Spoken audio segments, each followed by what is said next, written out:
Exams का time है और आप जानते हैं कुछ टॉपिक्स ऐसे होते हैं जो हर पेपर में दिख ही जाते हैं। आज हम उन्हीं दो सुपरस्टार टॉपिक्स को मास्टर करेंगे, वो भी बिल्कुल आसान तरीके से। तो चलिए शुरू करते हैं। हाँ, तो ये जो दो कॉन्सेप्ट्स हैं ना, मैस्लो की थियरी और आईक्यू, ये एग्जाम सेटर्स के फेवरेट्स हैं। अगले कुछ ही मिनटों में हम इन्हें ऐसे मास्टर कर लेंगे कि कोई सवाल नहीं छूटेगा। रेडी हैं? Let's go. तो चलिए देखते हैं आज का रोड मैप क्या है। हम शुरू करेंगे मैस्लो के मोटिवेशन पिरामिड से और उसके पांचों लेवल्स को समझेंगे। फिर हम जंप करेंगे इंटेलिजेंस की दुनिया में, मतलब आईक्यू क्या है, उसका वो फेमस फॉर्मूला क्या है, और आखिर में उस स्कोर का मतलब क्या होता है। तो चलिए शुरू करते हैं पार्ट 1 से, एब्राहम मैस्लो की हायरार्की ऑफ नीड्स। ये थ्योरी बहुत ही सिंपल भाषा में एक फंडामेंटल सवाल का जवाब देती है कि आखिर हम इंसान कोई भी काम करते क्यों हैं। ये मोटिवेशन आता कहाँ से है। सोचिए, पिरामिड का जो बेस होता है, सबसे नीचे का हिस्सा, वो है फिजियोलॉजिकल नीड्स। ये हमारी बेसिक सर्वाइवल किट है, मतलब हवा, पानी, खाना, नींद। इनके बिना तो कुछ भी पॉसिबल नहीं है। और हाँ, एग्जाम के लिए गोल्डन पॉइंट, स्कूलों में जो मिड डे मील स्कीम है ना, वो ठीक इसी जरूरत को पूरा करने के लिए बनाई गई। अच्छा, अब जब बेसिक जरूरतें पूरी हो जाती हैं तो हमारा दिमाग अगले लेवल पर जाता है, सेफ्टी नीड्स, यानी सुरक्षा। इसमें पर्सनल सिक्योरिटी, एक स्टेबल नौकरी, रिसोर्स और अच्छी सेहत, ये सब आता है। बेसिकली हम सब एक सेफ और सिक्योर एनवायरनमेंट चाहते हैं। जब हम सेफ फील करते हैं तब आता है तीसरा लेवल, लव एंड बिलोंगिंग। ये हमारी सोशल नीड है, दोस्तों की, परिवार की, किसी ग्रुप का हिस्सा होने की। आखिर इंसान अकेले नहीं रह सकता, उसे कनेक्शन चाहिए ही होता है। इसके बाद आता है स्टीम नीड्स का लेवल। यहाँ ना दो तरह के रिस्पेक्ट की बात होती है।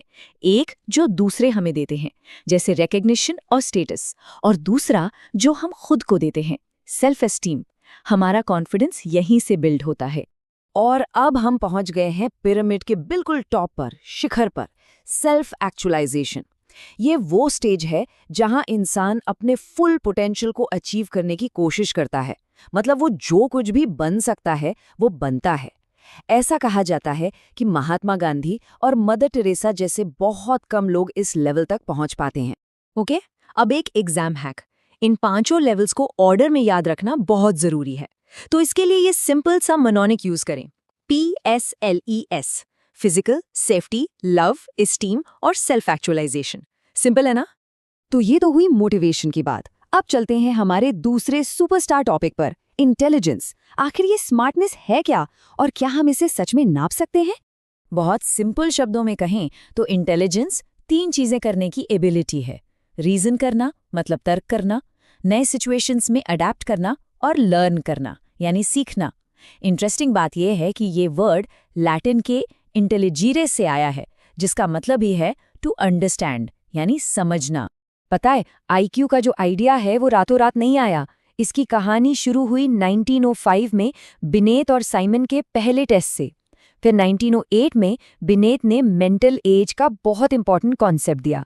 इसके बाद 1912 में स्टर्न ने फॉर्मूला सजेस्ट किया, जिसे 1916 में टर्मन ने 100 से मल्टीप्लाई करके परफेक्ट कर दिया। और इस पूरी जर्नी से निकल कर आया ये फेमस फॉर्मूला, जो एग्जाम्स के लिए सुपर डुपर इंपॉर्टेंट है। इसे तो बिल्कुल याद कर लीजिए। IQ is equal to mental age divided by chronological age multiplied by 100। Formula simple है, लेकिन इसमें ये जो दो टर्म्स हैं, MA और CA, इनको ठीक से समझना जरूरी है। MA यानी मेंटल एज का मतलब है कि बच्चे का दिमाग किस उम्र के लेवल पर काम कर रहा है, और CA यानी क्रोनोलॉजिकल एज, उसकी रियल बायोलॉजिकल एज है, जो बर्थडे से काउंट होती है। तो अब आपने IQ कैलकुलेट कर लिया, पर इस नंबर का मतलब क्या है? चलिए इस टेबल को देखते हैं। 140 से ऊपर का स्कोर जीनियस लेवल का है, वहीं 90 से 109 का स्कोर बिल्कुल एवरेज माना जाता है, और ज्यादातर लोग इसी रेंज में होते हैं। एग्जाम्स के लिए ये कैटेगरीज याद रखना बहुत इंपॉर्टेंट है। ऑलराइट, थ्योरी हो गई। अब टाइम है नॉलेज को टेस्ट करने का। रेडी हैं? एक क्विक रैपिड फायर क्विज के लिए, देखते हैं कितना याद रहा। चलिए शुरू करते हैं।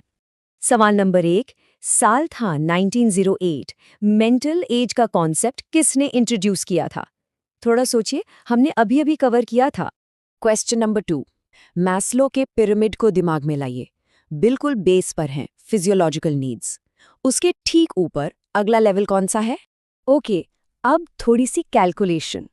एक बच्चा है जिसकी रियल एज यानी क्रोनोलॉजिकल एज है 10 साल, लेकिन उसकी मेंटल एज है 12।